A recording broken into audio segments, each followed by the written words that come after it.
ನಮಸ್ಕಾರಗಳು.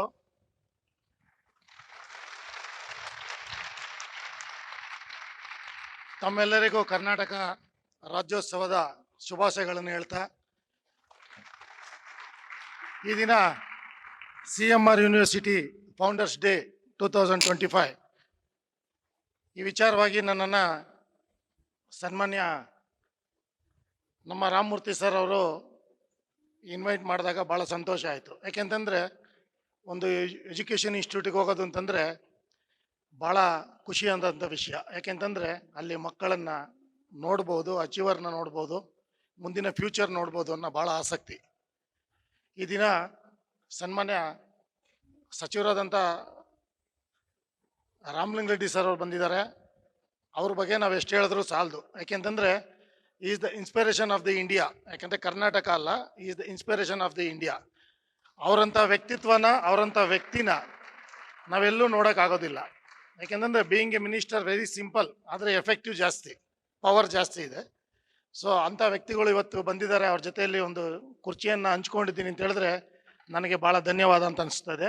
ಅದೇ ರೀತಿ ನಮ್ಮ ಇನ್ನೂ ಅನೇಕ ಗಣ್ಯ ವ್ಯಕ್ತಿಗಳು ಇದ್ದಾರೆ. ಯಾಕೆ ನನಗೆ 5 ನಿಮಿಷ ಟೈಮ್ ಕೊಟ್ಟಿದ್ದಾರೆ ಅಷ್ಟೇ, ಜಾಸ್ತಿ ಕೊಟ್ಟಿಲ್ಲ.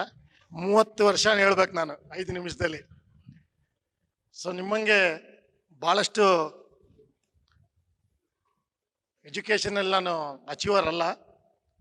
ಸ್ಪೋರ್ಟ್ಸಲ್ಲಿ ಏನೋ ಒಂದು ಸಾಧನೆ ಮಾಡಬೇಕು ಅಂತೇಳಿ ಕಬಡ್ಡಿ ಕ್ರೀಡಾಂಗಣವನ್ನು ಆಯ್ಕೆ ಮಾಡಿಕೊಂಡೆ.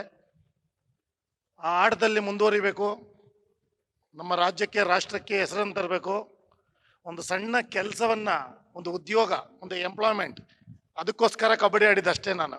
ಅದು ಯಾವ ಕೆಲಸ ಅಂತಂದರೆ ಲೇಬರ್ ಕೆಲಸ ಆದರೂ ಪರವಾಗಿಲ್ಲ, ಆ ಕೆಲಸನೂ ಮಾಡಿದ್ದೇನೆ. ಕಸ ಹೊಡೆಯುವಂಥ ಕೆಲಸ ಸಿಕ್ಕಿದ್ರೆ ಸಾಕು, ಆದರೆ ಒಂದು ಗೌರ್ಮೆಂಟ್ ಕಾಂಪೌಂಡಲ್ಲಿ ಸಿಕ್ಕಿದ್ರೆ ಸಾಕು ಅಂತ ಕಬಡ್ಡಿ ಆಡಿದಂಥ ವ್ಯಕ್ತಿತ್ವದ ನಾನು. ಆದರೆ ದೇವರು ನನಗೆ ಆ ಕಬಡ್ಡಿ ಮಾತೆ, ಕಬಡ್ಡಿ ಮಣ್ಣು ನನ್ನ ಬ್ಯಾಂಕಿನ ಮ್ಯಾನೇಜರ್ವರೆಗೂ ತಗೊಂಡೋಗಿದೆ, ರಾಷ್ಟ್ರಪತಿ ಭವನದವರೆಗೂ ತಗೊಂಡೋಗಿದೆ. ಸೊ ಯಾಕೆ ಈ ಮಾತು ಹೇಳ್ತಾ ಇದ್ದೀನಿ ಅಂತ ಹೇಳಿದ್ರೆ, ಇವತ್ತು ನೋಡ್ಬೋದು ಭಾಳಷ್ಟು ಸ್ಕಾಲರ್ಶಿಪ್ ಅವ್ರನ್ನ ನೋಡಿದ್ರಿ. ಅದೇ ರೀತಿ ಸ್ಪೋರ್ಟ್ಸಲ್ಲೂ ಸ್ಕಾಲರ್ಶಿಪ್ ತೊಗೊಂಡಿದ್ದಾರೆ ಮಕ್ಕಳು ವಿವಿಧ ಸ್ಪೋರ್ಟ್ಸ್ಗಳಲ್ಲಿ. ಅದು ಕಂಟಿನ್ಯೂಟಿ ಆಗಬೇಕು. ಎಲ್ಲಿವರೆಗೂ ಕಂಟಿನ್ಯೂಟಿ ಆಗುತ್ತೆ ಅಂತ ಹೇಳಿದ್ರೆ CET ಇಂಜಿನಿಯರಿಂಗ್ ಸೀಟ್ವರೆಗೂ ಮಾತ್ರ. ನ್ಯಾಷನಲ್ ಸರ್ಟಿಫಿಕೇಟ್ ಇದ್ದರೆ ಒಂದು ಇಂಜಿನಿಯರಿಂಗ್ ಸೀಟ್ ತೊಗೊತಾರೆ. ಆದಮೇಲೆ ನಮ್ಮದು ಅಚೀವ್ಮೆಂಟು, ನಮ್ಮ ಬರೀ ಕಾಲೇಜು ಇದರಲ್ಲೇ ಮುಂದುವರಿತಾರೆ. ಕ್ರೀಡೆನ ಕಂಟಿನ್ಯೂಟಿ ಮಾಡೋದಿಲ್ಲ. ನಾನು ಅದೇ ಎಲ್ಲ ಮಕ್ಕಳಿಗೂ ಹೇಳಿದೆ, ಒಬ್ಬರನ್ನೂ ಬಿಡಲಿಲ್ಲ. ಸೊ ಕಂಟಿನ್ಯೂಟಿ ಇಟ್ಕೊಳ್ಳಿ. ನೀವು ಕರಾಟೆ ಆಗ್ಬೋದು, ಟೈಕೊಂಡೋ, ಕ್ರಿಕೆಟ್, ಚೆಸ್ಸು, ಯಾವುದೇ ಕ್ರೀಡೆ ಆಗ್ಬೋದು, ಕಲೆ ಆಗ್ಬೋದು, ಸಾಂಸ್ಕೃತಿಕ ಆಗ್ಬೋದು. ತಮ್ಮಲ್ಲಿರತಕ್ಕಂಥ ಏನು ಈ ಟ್ಯಾಲೆಂಟ್ ಇದೆ ಇವತ್ತು ಗುರುತಿಸ್ತಾ ಇದ್ದಾರೆ ಅಂತ ಹೇಳಿದ್ರೆ ತಮ್ಮಲ್ಲಿ ಏನೋ ಇದೆ ಅಂತ. ಇವತ್ತು 1000 ಜನ ಇರತಕ್ಕಂಥ ಯೂನಿವರ್ಸಿಟಿಲಿ ಕೆಲವರನ್ನ ಮಾತ್ರ ಕರೆದಿಲ್ಲ ಸ್ಕಾಲರ್ಶಿಪ್ಪನ್ನು ಕೊಡ್ತಾ ಇದ್ದಾರೆ ಅಂತ ಹೇಳಿದ್ರೆ ಏನೋ ದೇವ್ರು ನಿಮ್ಮಲ್ಲಿ ಕೊಟ್ಟಿದ್ದಾನೆ ಅಂತೇಳಿ. ಅದನ್ನು ಕಳ್ಕೊಬೇಡಿ, ಅದೊಂದು ಆಸ್ತಿ. ಯಾಕೆಂತಂದರೆ ನಾನು ಮುಖ್ಯವಾಗಿ ಶಾಲೆಯಲ್ಲಿ ಆಡುವಾಗ ನನಗೊಂದು ಸರ್ಟಿಫಿಕೇಟನ್ನು ಕೊಟ್ಟರು, ಉದಯೋನ್ನತ ಕ್ರೀಡಾಪಟು ಅಂತ. ನಾನು ಅವಾಗ 8ನೇ ತರಗತಿಯಲ್ಲಿ ಓದ್ತಾ ಇದ್ದೆ. ಅಂದರೆ ಉದಯೋನ್ನತ ಕ್ರೀಡಾಪಟು ಅಂದರೆ ಮುಂದಕ್ಕೆ ಏನೋ ಒಂದು ಮಾಡ್ತಾನೆ ಇವನು, ಅಚೀವ್ಮೆಂಟ್ ಮಾಡುವಂಥ ಹುಡುಗ ಅಂತ. ಆದರೆ ಇವತ್ತು ನಾನು ಅರ್ಜುನ ಪ್ರಶಸ್ತಿ ತೊಗೊಂಡಿರೋ ಸರ್ಟಿಫಿಕೇಟನ್ನು ನಾನು ನೋಡ್ತೀನೋ ಇಲ್ವೋ ಗೊತ್ತಿಲ್ಲ. ಅವತ್ತು ನಾನು 8ನೇ ತರಗತಿಯಲ್ಲಿ ನನ್ನ ಉದಯೋನ್ನತ ಕ್ರೀಡಾಪಟು ಅಂತ ಏನೊಂದು ಸರ್ಟಿಫಿಕೇಟ್ ಸಿಕ್ಕಿತ್ತಲ್ಲ, ಅದೇ ನನಗೆ ದೊಡ್ಡ ಸರ್ಟಿಫಿಕೇಟ್ ಅಂತ ಹೇಳೋದಕ್ಕೆ ನಾನು ಇಷ್ಟ ಬೀಳ್ತೇನೆ.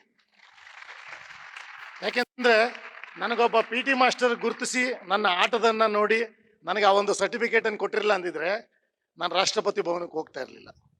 ಯಾಕೆಂದರೆ ದೇಶದಲ್ಲಿ ಅದಕ್ಕಿಂತ ದೊಡ್ಡ ಭವನ ಇನ್ನೊಂದಿಲ್ಲ. ಸೊ ಕ್ರೀಡೆಯಲ್ಲಿ ಅಲ್ಲಿವರೆಗೂ ಹೋಗ್ಬೋದಿದೆ ಅಂತೆ ಭಾಳ ಸಂತೋಷ ಆಗುತ್ತೆ. ನಾನು ಪೇರೆಂಟ್ಸ್ಗಳಿಗೆ, ಮಕ್ಕಳಿಗೆ ಒಂದು 2 ಮಾತು ಹೇಳೋಕ್ಕೆ ಇಷ್ಟ ಬೀಳ್ತೇನೆ. ದಯವಿಟ್ಟು ಇವತ್ತು ನಿಮ್ಮ ತಂದೆ ತಾಯಿಗಳು ಏನು ನಿಮ್ಮ ಬಗ್ಗೆ ಇಂಜಿನಿಯರಿಂಗ್ ಓದಿಸ್ಬೇಕು, ನಿಮ್ಮ ಬಗ್ಗೆ ಭಾಳಷ್ಟು ಕಾಳಜಿಯನ್ನು ಇಟ್ಕೊಂಡಿರ್ತಾರೆ, ಕನಸನ್ನು ಇಟ್ಕೊಂಡಿರ್ತಾರೆ. ಅದನ್ನು ನನಸು ಮಾಡಬೇಡಿ, ಇದು ಭಗ್ನ ಮಾಡಬೇಡಿ. ಅದನ್ನು ನನಸು ಮಾಡಿ ನೀವು ಅಚೀವರ್ ಆಗಿ. ಯಾಕೆಂತಂದರೆ ನಾನು ಯಾವುದು ನೋಡಿದಂಥವನು ನಮ್ಮ ತಂದೆ ತಾಯಿ ಶಾಲೆಗೆ ಹೋಗಿರಲಿಲ್ಲ. ಸೊ ಅವ್ರಿಗೆ ಡೆಲ್ಲಿ ಅನ್ನೋದೇ ಡೆಲ್ಲಿನ ಯಾವತ್ತೂ ನೋಡಿರಲಿಲ್ಲ. ಅವರನ್ನು ಅಲ್ಲಿಗೆ ಕರ್ಕೊಂಡು ಹೋಗ್ಬೇಕು ಅನ್ನೋ ಛಲ, ಆಟ ನನ್ನಲ್ಲಿ ಇರೋದ್ರಿಂದ ನಮ್ಮ ರಾಜ್ಯಕ್ಕೆ ಯಾಕೆ ಅರ್ಜುನ ಪ್ರಶಸ್ತಿ ಬರಬಾರ್ದು? ಎಲ್ಲ ಉತ್ತರ ಭಾರತಕ್ಕೆ ಹೋಗ್ತಾ ಇದೆ ಹೊರತು ಕರ್ನಾಟಕದಲ್ಲಿ ಯಾಕೆ ಕಬಡ್ಡಿಯಲ್ಲಿ ಅಚೀವ್ಮೆಂಟ್ ಮಾಡಬಾರ್ದು, ಯಾಕೆ ಸಾಧನೆ ಮಾಡಬಾರ್ದು ಅಂತೇಳಿ 18 ನ್ಯಾಷನಲ್ಸ್ ಸತತವಾಗಿ ಸೀನಿಯರ್ ನ್ಯಾಷನಲ್ಸನ್ನು ಆಡಿ 8 ವರ್ಷಗಳ ಕಾಲ ಭಾರತ ತಂಡವನ್ನು ರೆಪ್ರೆಸೆಂಟ್ ಮಾಡಿ ಭಾರತ ತಂಡದ ನಾಯಕನಾಗಿ ತದನಂತರ ಕರ್ನಾಟಕಕ್ಕೆ ಮೊದಲ ಅರ್ಜುನ ಪ್ರಶಸ್ತಿ ಬಂದಂಥದ್ದನ್ನು ಭಾಳ ಖುಷಿಯಿಂದ ಹೇಳ್ಕೊತೀನಿ. ನಮ್ಮ ತಂದೆ ತಾಯಿಗಳನ್ನು ಆ ಅಶೋಕ ಹಾಲ್ಗೆ ಕರ್ಕೊಂಡೋದಾಗ ನಮ್ಮ ತಂದೆ ತಾಯಿಗಳು ಕಣ್ಣಲ್ಲಿ ನೀರು ಹಾಕ್ತಾ ಇದ್ದಾರೆ. ನನಗಿವತ್ತು ಕಣ್ಣಲ್ಲಿ ನೀರು ಬರುತ್ತೆ. ಯಾಕೆಂತಂದರೆ ನಾವು ನಮ್ಮ ತಂದೆ ತಾಯಿಗಳು ನಮ್ಗೆ ಏನ್ ಮಾಡಿದ್ದಾರೆ ಅನ್ನೋದಕ್ಕಿಂತ ನಾವು ತಂದೆ ತಾಯಿಗಳಿಗೆ ಏನ್ ಮಾಡ್ತೀವಿ ಅನ್ನೋದು ಬಹಳಷ್ಟು ಮುಖ್ಯ.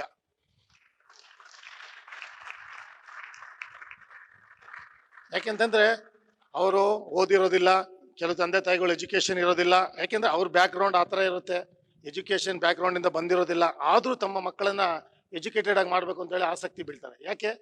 ನಾವಿಲ್ಲ ಅಂದ್ರೆ ಓದಿಲ್ಲ ಅಂದ್ರೆ ಪರವಾಗಿಲ್ಲ, ಮಕ್ಕಳು ಚೆನ್ನಾಗಿರ್ಬೇಕು ಅಂತ. ಸೊ ಅದನ್ನ ನೀವು ಮಾಡಿ ತೋರಿಸ್ಬೇಕು. ಇವತ್ತು ನೀವು ಪ್ರಯತ್ನವನ್ನ ಪಡಿ. ಹಾರ್ಡ್ ವರ್ಕ್ ಅಂತಾರೆ, ಹಾರ್ಡ್ ವರ್ಕ್ ಏನು ಬೇಕಾಗಿಲ್ಲ, ಸ್ಮಾರ್ಟ್ ವರ್ಕ್ ಮಾಡಿ. ನೀವು ಕಷ್ಟಪಟ್ಟು ಓದಬೇಡಿ, ಇಷ್ಟಪಟ್ಟು ಓದಿ. ಇವತ್ತು ನೀವು ಇಂಜಿನಿಯರಿಂಗ್ ಸೇರಿದ್ದೀರ ಅಂದಮೇಲೆ ಕಷ್ಟಪಡಬೇಡಿ, ಇಷ್ಟಪಡಿ ಅದನ್ನ. ಎಲ್ಲರೂ ಹೇಳ್ತಾರೆ ಕಷ್ಟಪಟ್ಬಿಡಿ ಕಷ್ಟಪಟ್ಬಿಡಿ ನೀವು ಮುಂದಕ್ಕೆ ಬಂದ್ಬಿಡ್ತೀರಾ ಅಂತ. ಕಷ್ಟಪಡಬೇಡಿ, ನೀವೇನು ತಗೊಂಡಿದ್ದೀರಾ ಅದನ್ನ ಇಷ್ಟಪಡಿ. ಇವತ್ತು ನಾನೊಂದು ಕ್ರೀಡೆಯಲ್ಲಿ ಇಷ್ಟಪಟ್ಟಿರೋದ್ರಿಂದ ನಾನು ಅಚೀವರ್ ಆಗಿದ್ದೇನೆ. ನೀವು ಅದೇ ರೀತಿ. ಸೊ ಇದೇನು ದೊಡ್ಡ ವಿಷಯ ಅಲ್ಲ ಅಲ್ವಾ? ರಾಕೆಟ್ ಸೈನ್ಸ್ ಏನಿಲ್ಲ ಇದರಲ್ಲಿ. ಏನಿದೆ, ಸಬ್ಜೆಕ್ಟ್ ಇದೆ, ಸಿಲಿಬಸ್ ಇದೆ, ಓದಬೇಕು, ಮಾಡಬೇಕು. ಅದು ಬಿಟ್ಟರೆ ಬೇರೆ ಏನಿದೆ ನಿಮಗೆ ಮನೆಯಲ್ಲಿ? 24 ಗಂಟೆ ಒಳಗಡೆ ಬೇರೆ ಏನಿರುತ್ತೆ ಹೇಳಿ? ಕಾಲೇಜಿಂದ ಬಂದ ತಕ್ಷಣ ಒಂದು 2 ಅವರ್ ಕುತ್ಕೊಂಡು ಓದಿ ಸಾಕು. ಆದರೂ ನೀವೇನಾದರೂ ಅಚೀವ್ಮೆಂಟ್ ಮಾಡೋಕ್ಕಾಗಲಿಲ್ಲ ಅಂದ್ರೂ ನಿರಾಶರಾಗಬೇಡಿ. ಪ್ರಪಂಚ ದೊಡ್ಡದಾಗಿದೆ. ಎಲ್ಲ ನಾಲೆಜ್ಗಿಂತ ಜನರಲ್ ನಾಲೆಜ್ ಭಾಳ ಮುಖ್ಯ. ಇವತ್ತು ಜನರಲ್ ನಾಲೆಜ್ ಇದ್ರೆ ನಮ್ಮಂಗೆ ನಮ್ಮ ರಾಮಮೂರ್ತಿ ಸರ್ ಹಂಗೆ IPS ಆಗ್ಬೋದು, IAS ಆಗ್ಬೋದು. ಸೊ ಅದರಿಂದ ನೀವು ಜನರಲ್ ನಾಲೆಜನ್ನು ಬೆಳೆಸ್ಕೊಳ್ಳಿ. ಪ್ರಪಂಚ ದೊಡ್ಡದಾಗಿದೆ, ಎಲ್ಲಾದರೂ ಬದುಕ್ಬೋದು. ಹಂಗಂತ ನಾವು ಬೇರೆ ಬೇರೆ ಅಡಿಕ್ಷನ್ಗಳಿಗೆ ಹೋಗೋದು, ನಾನು ಓದೋಕ್ಕಾಗಿಲ್ಲ ಅನ್ನೋದು.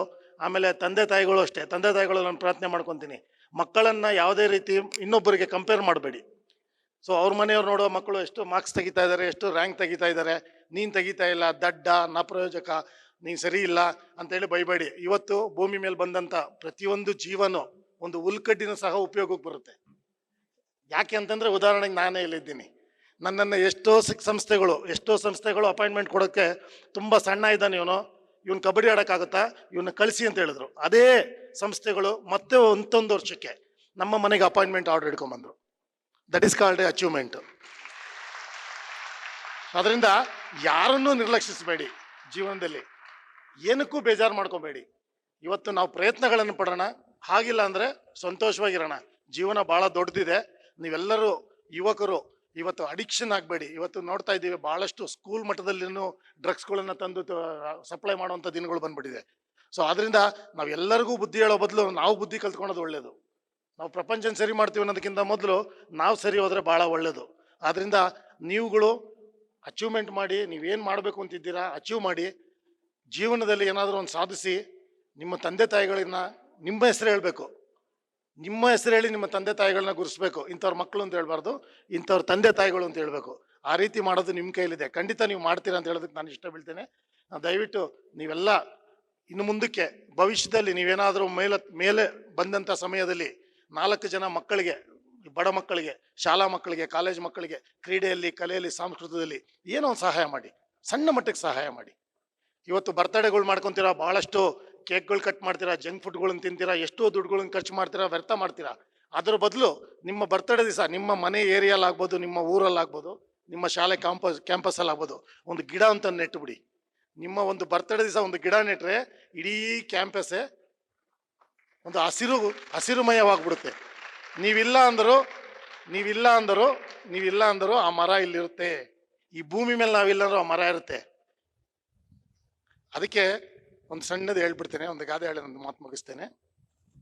100 ವರ್ಷ ಬಾಳಿದ ಮನುಷ್ಯ ಎಣವಾಗಿ ಉಳಿಯೋದಿಲ್ಲ 3 ದಿವಸ. 100 ವರ್ಷ ಬಾಳಿದ ಮನುಷ್ಯ ಎಣವಾಗಿ ಉಳಿಯೋದಿಲ್ಲ 3 ದಿವಸ. 3 ವರ್ಷ ಬಾಳಿದ ಮರ ಮನೆಯ ತೊಲೆಯಾಗಿ ನಿಲ್ಲುವುದು 100 ವರ್ಷ. ಇಷ್ಟೇ ಡಿಫ್ರೆನ್ಸ್ ಇರೋದು. ಗಿಡ ಮರಕ್ಕೆ ಇರತಕ್ಕಂಥ ಪವರ್ ಏನಂತಂದ್ರೆ, 3 ವರ್ಷ ನೀವು ಬೆಳೆಸಿದ್ರೆ 100 ವರ್ಷ ನಿಮ್ಮ ಮನೆ ಸ್ಲ್ಯಾಬ್ ಆಗಿ ನಿಲ್ಲುತ್ತೆ. ಅದೇ 100 ವರ್ಷ ಬದುಕಿದ ಮನುಷ್ಯ 3 ವರ್ಷ ಇಕ್ಕೋದಿಲ್ಲ ಅವನ್ನ, ಫಸ್ಟು ತೆಗೀರಿ ಅವನ್ನ ಅಂತಾರೆ. ಸೊ ಆ ರೀತಿ ಗಿಡ ಮರಗಳನ್ನು ಬೆಳೆಸಿ, ತಾವು ಬೆಳೀರಿ, ನಮ್ಮ ರಾಷ್ಟ್ರ ಬೆಳೆಸಿ, ರಾಜ್ಯ ಬೆಳೆಸಿ ಅಂತ ಹೇಳ್ತಾ ನಾನು ಇಲ್ಲಿ ಕರೆಸಿ ಮಾತನಾಡೋಕೆ ಅವಕಾಶ ಮಾಡ್ಕೊಂಡಿದ್ದ CMR ಯೂನಿವರ್ಸಿಟಿಯ ಎಲ್ಲ ಬಳಗದವ್ರಿಗೂ, ಪ್ರತಿಯೊಬ್ಬರಿಗೂ, ಶಾಲಾ ಸ್ಟೂಡೆಂಟ್ಸ್ಗೂ, ಪೇರೆಂಟ್ಸ್ಗೂ ಮತ್ತು ಇಲ್ಲಿ ಇದರಲ್ಲಿ ಭಾಗವಹಿಸಿದಂಥ ಎಲ್ಲರಿಗೂ ನಾನು ವಂದಿಸಿ ನನ್ನ 2 ಮಾತು ಮುಗಿಸ್ತೇನೆ. ಜೈ ಹಿಂದ್, ಜೈ ಕರ್ನಾಟಕ.